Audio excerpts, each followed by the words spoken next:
de Tarifa la Voz de un Pueblo, cuya coordinación ahora se presenta. Como bien ha dicho Fran, la prensa local fue frecuente en Tarifa desde finales del siglo XIX hasta el final de la Segunda República. Analizando por qué se dieron tanta prensa aquí, yo creo que había dos circunstancias fundamentales. Una es el aislamiento en que se encontraba Tarifa. Aislamiento con una dificultad enorme de comunicación incluso con las poblaciones vecinas, de tal manera que la prensa de otros lugares más importantes, como podría ser Algeciras o podría ser Cádiz, no llegaba aquí a Tarifa. Recordáis, los más antiguos lo saben, de que este aislamiento se llega a romper en los años 50 con motivo del correo que se establece con Tánger, porque entonces ya empieza a venir el España de Tánger. También recordaréis que hasta más o menos un poco antes de esta publicación, en los periódicos de Madrid se leían aquí en Tarifa al día siguiente, lo cual muestra este aislamiento que puede ser una de las causas por las que hubiera tanta prensa local en Tarifa. La otra razón es porque esta prensa era muy política, entonces lo hacían las diversas opciones políticas para su lucha en el ámbito local. La época dorada de la prensa, de esta prensa local tarifeña, va a terminar con la Segunda República. En el año 1934, Carlos Núñez Manso, que era el propietario del Unión de Tarifa, decide, por intereses políticos, cerrar este periódico y crear El Sur. El Sur era un periódico de ámbito comarcal. En esa época, Carlos Núñez era diputado nacional y quería con El Sur pues, tener un ámbito de influencia mayor que el de la Unión de Tarifa. Pero bueno, El Sur hay que terminarlo como una publicación de Tarifa, porque a pesar de que era comarcal, era muy frecuente y había bastante noticias acerca de Tarifa. Tras la Guerra Civil dejó de haber prensa escrita local en Tarifa. Se ha dicho de que esto era porque no se permitía la prensa, esto no era cierto, claro. Había ciertamente censura, como en todos los países en esa época, y como la hubo y muy agresiva durante la Segunda República. En la España franquista la censura fue muy estricta. Hay que decir también que esa censura fue disminuyendo hasta un momento, que es un momento clave en la historia de la prensa española, que es la Ley de Fraga del año 66. Una ley muy criticada porque no daba plena libertad de prensa, pero también es verdad que mejoró las condiciones en que antes trabajaban los periodistas, porque al menos ya no era de obligatoriedad la censura previa que existía entonces. Limitándonos a ámbitos geográficos del campo de Gibraltar, decir que a mitad de los años 50 se crea el periódico El Área, con ámbito, como digo, comarcal. Al principio era un semanario y a final de los años 50 aparece como diario del campo de Gibraltar durante mucho tiempo hasta la aparición de Europa Sur. En el tardofranquismo también surgió prensa en Algeciras, principalmente, y entre ellas pues, recordar a Cartella, que era una publicación de ámbito comarcal que la editaba la Casa del Campo de Gibraltar en Madrid, y que era una publicación realmente extraordinaria. Está muy bien todo, no solamente los contenidos, sino la edición era muy profesional. En Tarifa, la reaparición de la prensa local escrita surgió en el año 1983. Cuando Gaspar Luna, como director adjunto, y yo como director, fundamos la revista de información general Baelo. Publicación que produjo una gran conmoción en la población. Baelo dependía de la muy recordada Asociación Cultural Tingentera, que habíamos creado Gaspar y yo algunos años antes. Por entonces, las únicas noticias periodísticas que aparecían en Tarifa eran las que de muy tarde en tarde aparecían en el Diario de Cádiz, escritas por corresponsales como Ramón Sánchez Moreno, que estuvo de corresponsal durante más de 30 años, luego estuvo Jesús Terán Gil y luego Ildefonso Sena. Pero tener una publicación exclusivamente de Tarifa, como ocurrió con Baelo, pues representó algo extraordinario y sorprendente, ¿no? Lo muestra el número de ejemplares que se vendían. Se vendían ejemplares y luego se distribuían gratuitamente a los 400 socios que tenía la Asociación Tingentera. Como dato decirle que el papel de este periódico, de esta revista, pues lo donaba Serupá. Y en una ocasión le pedimos papel para imprimir 1.300 ejemplares, lo que da indicación del interés que entonces se tuvo por esta publicación. Duró poco Baelo, como suele ocurrir en estos casos, la razón pues era más que evidente por el elevado coste que tenía. Antes los trabajos de imprenta eran muy costosos y la recaudación era insuficiente, aunque se leyera mucho, era insuficiente para cubrir los gastos. Por lo tanto, volvió a desaparecer la prensa escrita en Tarifa y lo único que quedaba era como recurso eran los artículos muy escasos, pero que bueno, aparecían en los programas de feria. En el verano de 1995, Gaspar Luna, propietario de la imprenta Grafisur, me propone la creación de una revista local. Yo tenía la seguridad que debía decidir no, Sin embargo, yo dije que sí, no sé por qué, pero dije que sí. Así nació la publicación Tarifa, La Voz de un Pueblo. El nombre fue ideado por Gaspar Luna. No era un nombre nada original, porque Voz del Pueblo, Voz Populi, han existido varios periódicos aquí en Tarifa. Pero aún así, el nombre cuajó, el de Tarifa, La Voz de un Pueblo. Yo me encargaría de la redacción de la publicación, de su maquetación y de la búsqueda de los colaboradores, y Gaspar se iba a dedicar a la parte económica. Pero la principal contribución de Gaspar fue que él corrió con los gastos de la publicación. Es, por lo tanto, la persona imprescindible en este trabajo.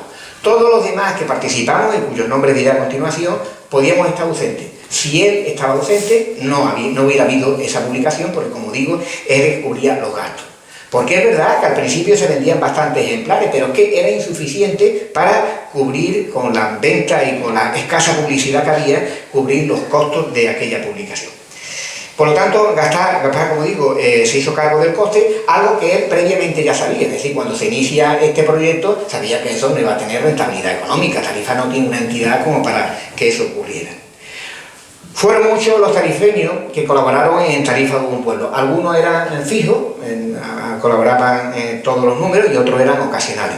He recogido aquí los más importantes, espero que no me olvide ninguno de los que eran más habituales. Pues recordar a José Arojo Balongo, a Aníbal García Benito, que tuvo el mérito de escribir desde el primer hasta el último número. Es la única persona que siempre escribió en la revista.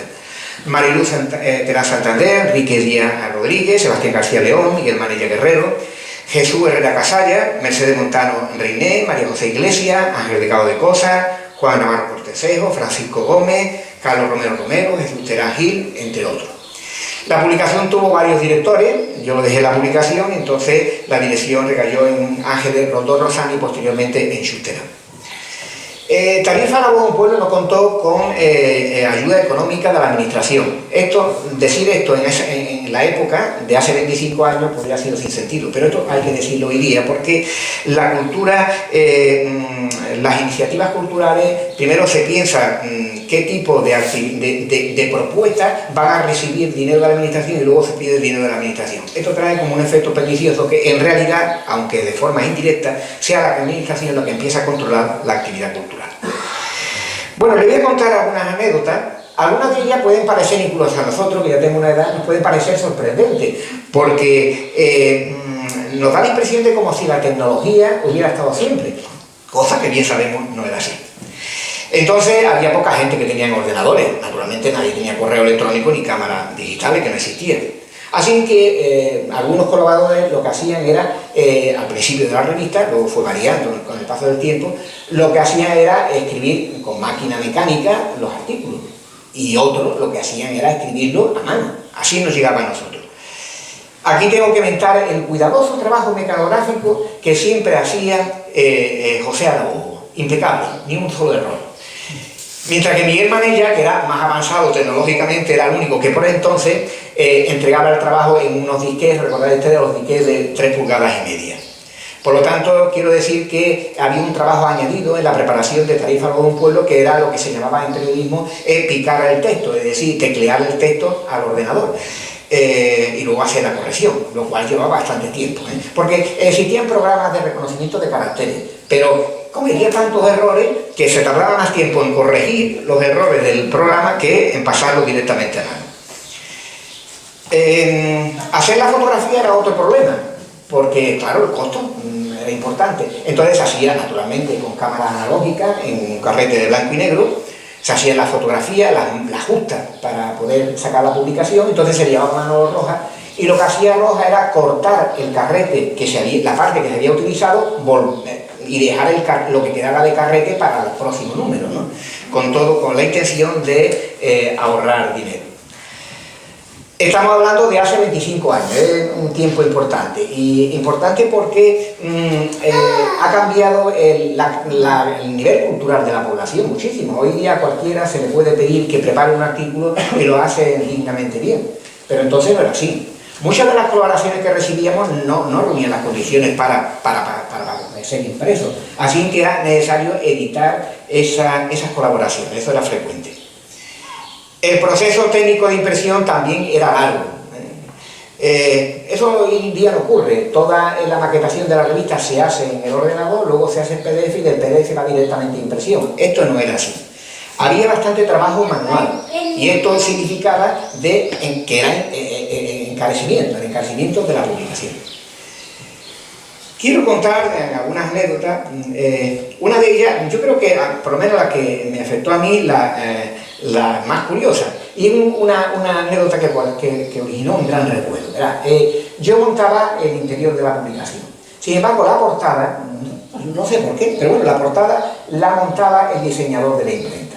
Yo le daba las instrucciones y él la montaba. Pues bien, en aquel número, María José Iglesias y Ángel Rondón habían entrevistado a dos ministros que veraneaban en Tarifa, recuerden ustedes, Javier Arena y Mayor Oreja. Mientras que en aquel número, Carlos Romero había escrito esos artículos que él hacía sobre Juan Muñoz, sobre nuestro popular Juanito.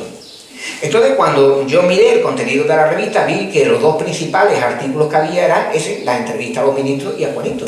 Así que le dije yo al maquetador que pusiera las dos fotografías de los ministros y abajo la fotografía de Juanito.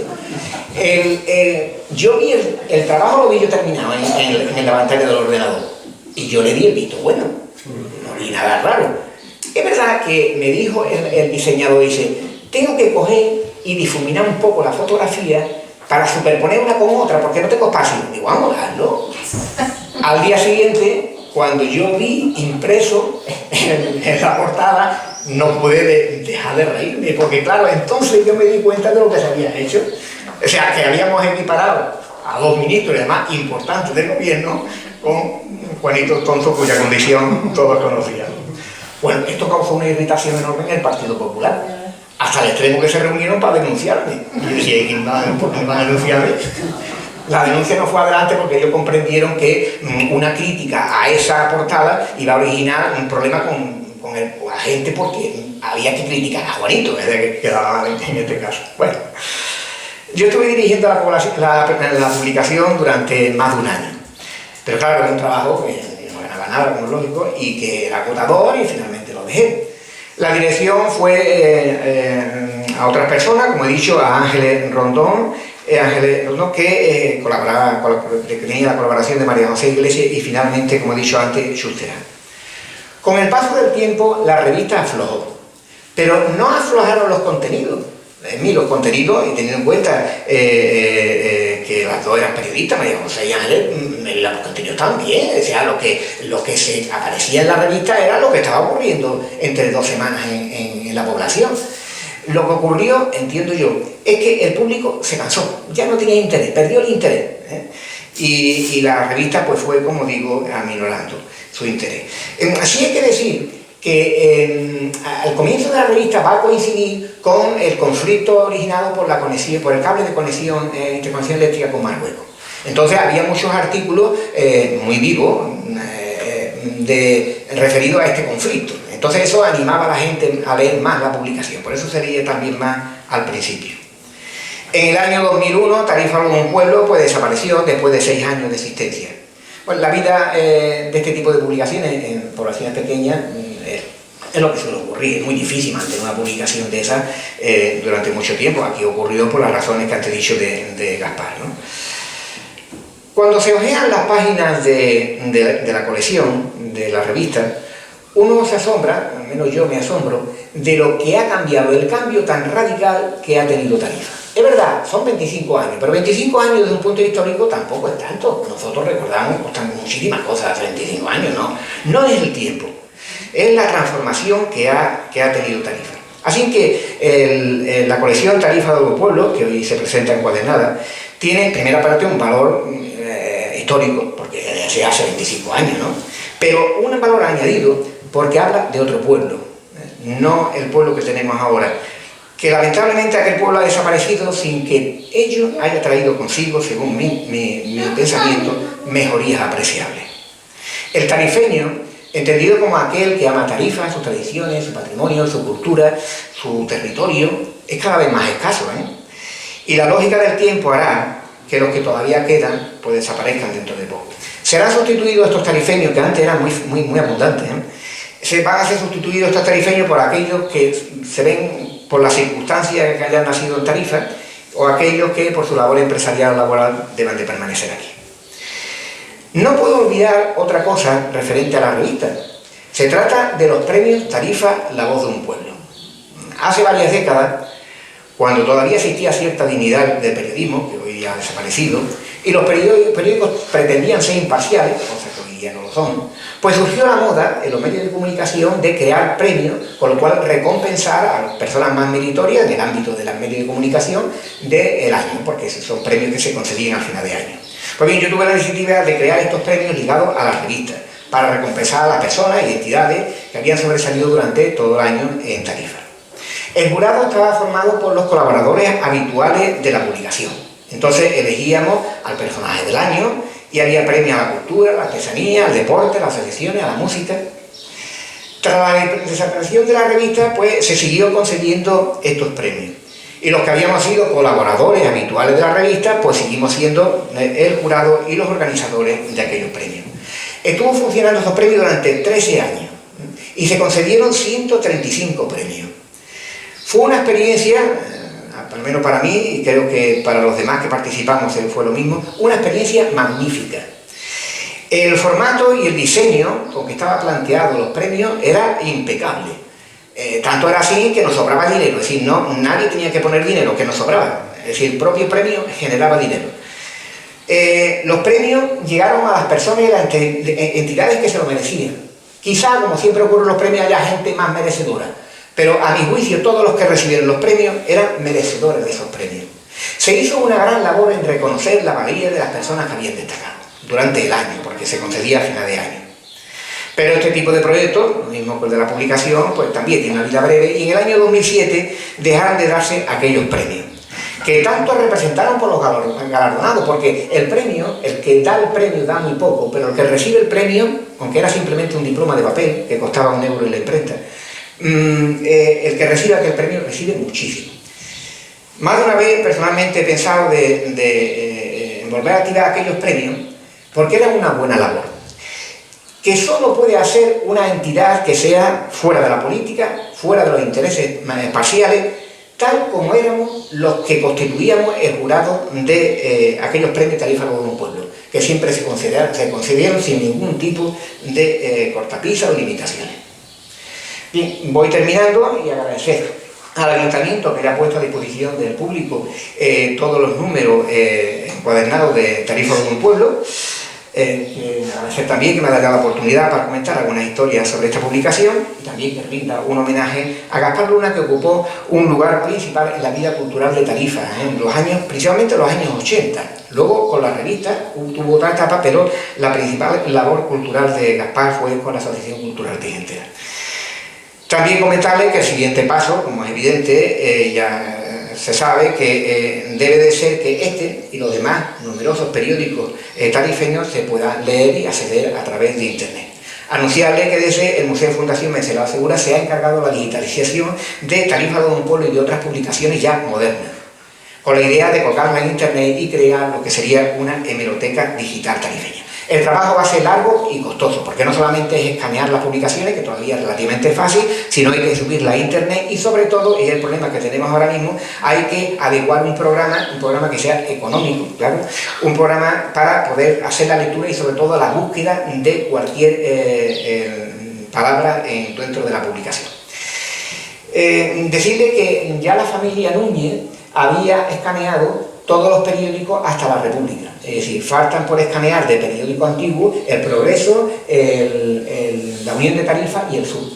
Son tres periódicos que están completos. Y a partir de ahí lo que quedaría por escanear sería ya la prensa más moderna. Bueno, y esto es todo, ¿eh? Muchas gracias por su atención, ¿eh?